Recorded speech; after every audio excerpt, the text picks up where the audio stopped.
everyone and welcome back to my channel, and today we're going to be continuing our spooky theme and we're going to be looking at some horror movies that had actually cursed sets. So we're going to start with number one, which is The Exorcist, which is probably the most famous movie on this list. So it's the 1973 version, and the film depicts a young girl who, after playing with an Ouija board, becomes possessed and by a demon, and the film centers around her mother and various priests trying to rid her of this demon while she does inexplicable and horrifying things. So even though that this is a scary enough film by itself, there was a series of accidents on set while they were filming and shortly after filming that led to this film being dubbed as cursed, and all the actors and crewmates say that it was one of the most terrifying experiences they've ever had, and we're going to be exploring some of these.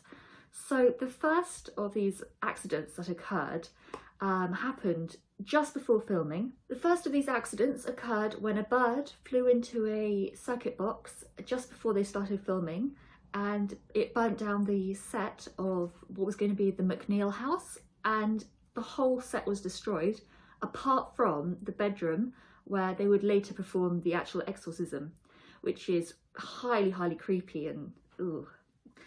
So another sort of aspect of it was that a load of tragedies befell the cast and crew, which heightened the idea that the movie is cursed. So actors Jack McGowan and Vasiliki Maliagros, I'm so sorry if I've mispronounced it, passed away soon after they had finished shooting the movie.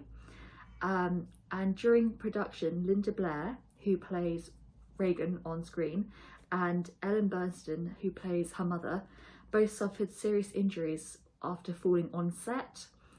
And then after the movie was released, it was released, by the way, on Boxing Day. So this movie about a demon is released during a religious festival. Completely batty idea, but this had its own implications. People said it was cursed from the outset, and then they released it on Boxing Day, so it was just an extra layer to the curse.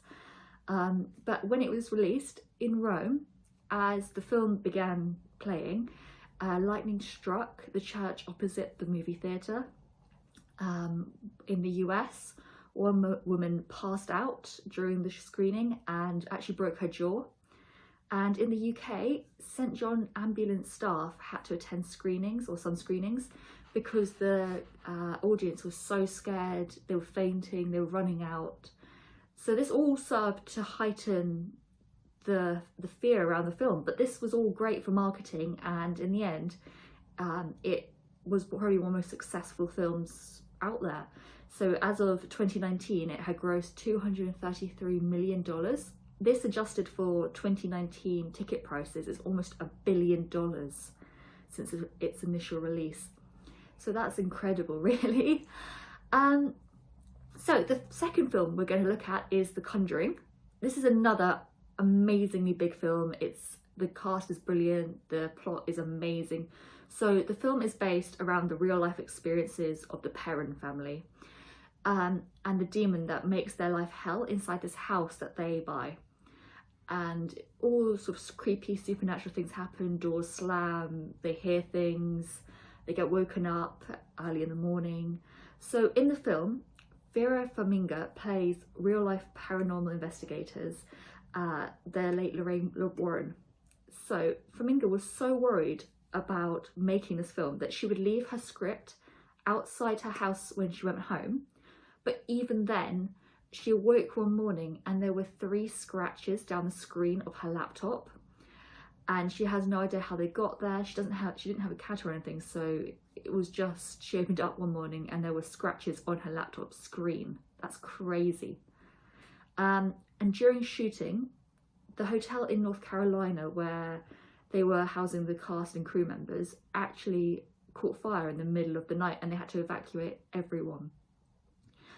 And the last strange occurrence, which has been sort of verified as being creepy and not just people playing pranks, during filming, they invited the real Perron family to the set, and the family went apart from the matriarch, Carolyn Perron, who decided to stay behind at her home in Atlanta. However, the spirits don't seem to have left her alone, and she is reported to have felt an evil presence, and then she collapsed and had to be rushed to hospital. And again, this is always, when a horror movie is said to be cursed, this is always great for the marketing of it, because, you know, people are going to want to go and see it. And so as tragic as all this is, you know, these films, The Exorcist, The Conjuring, these are all massive films now because of the horror surrounding them. So next on our list is Insidious. So this tells the tale of the Lambert family and the tragedies that dog the family. So first the son Dalton sees something which puts him in a coma, and then weird stuff happens essentially. He's in an astral realm, he gets, the demon gets banished out of him, and then the father, I don't want to spoil it, but it's creepy. So definitely watch it if you haven't seen it already.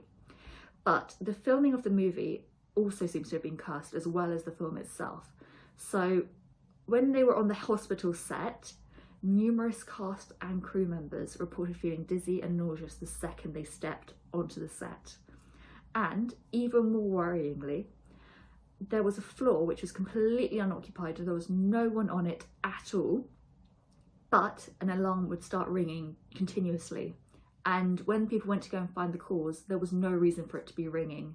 It would start for no reason.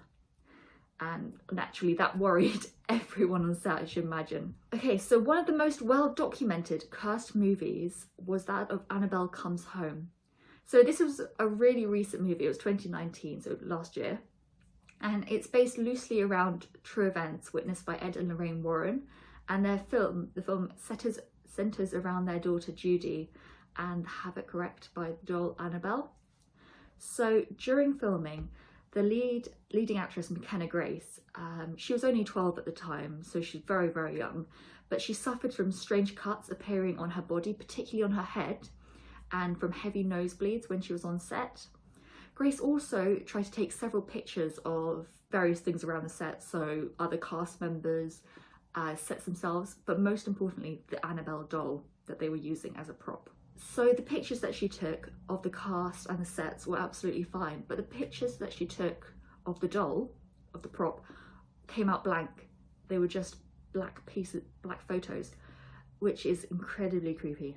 So another thing that happened was that during a safety run of a scene, a glass case fell right over where Grace and her co-star were standing, and it narrowly missed hitting them, and that would have caused a whole load of injuries, and it would have been terrible. And then after filming, Grace was given a witch bottle, and it began heating up in her hands, and it was so hot that the wax from the top started melting, and eventually it actually burned her hands.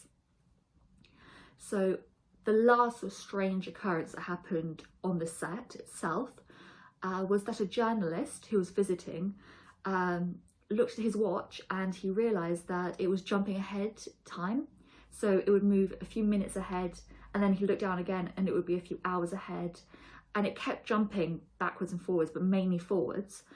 But the next day when he put on the watch, it was absolutely fine. So it was just while he was on set that it would just keep changing time. So next is Maximum Overdrive. This is a 1986 classic horror, and it was directed by Stephen King. It's his only directorial debut, and it follows a group of survivors who must fend for themselves against a pack of homicidal trucks. And as if the plot isn't strange enough, a series of events while filming truly cemented the idea that this is a cursed film. So one of the lead actors, Laura Harrington, said that the cast and crew always felt like they were going to die on set. And this was sort of further corroborated or cemented by a freak accident, which happened when they were filming a scene with a lawnmower. The lawnmower went out of control and struck a piece of wood, sending wood splinters flying at the producers and the cameramen. And one of the cameramen actually got hit in the eye by one of these wood splinters and lost his eye. And then filming was disrupted later on by Hurricane Gloria, and they lost several sets, they lost various props and things they were going to use, so it completely set the film back. And all of this just seemed to give it a really negative aura, and it's certainly not one of, I mean, it's a good film, but it's probably not the best on this list, on this very short list. So the movie was finally finished and grossed $6 million on its box office weekend, which is very, very impressive. And it's still a great movie to watch to this day. It's incredibly weird, but I think it's a cult classic at this point, to be honest. And I hope you've enjoyed this video. Please like and subscribe, it all helps, and I'll see you in the next video. Thank you so much for watching. Bye!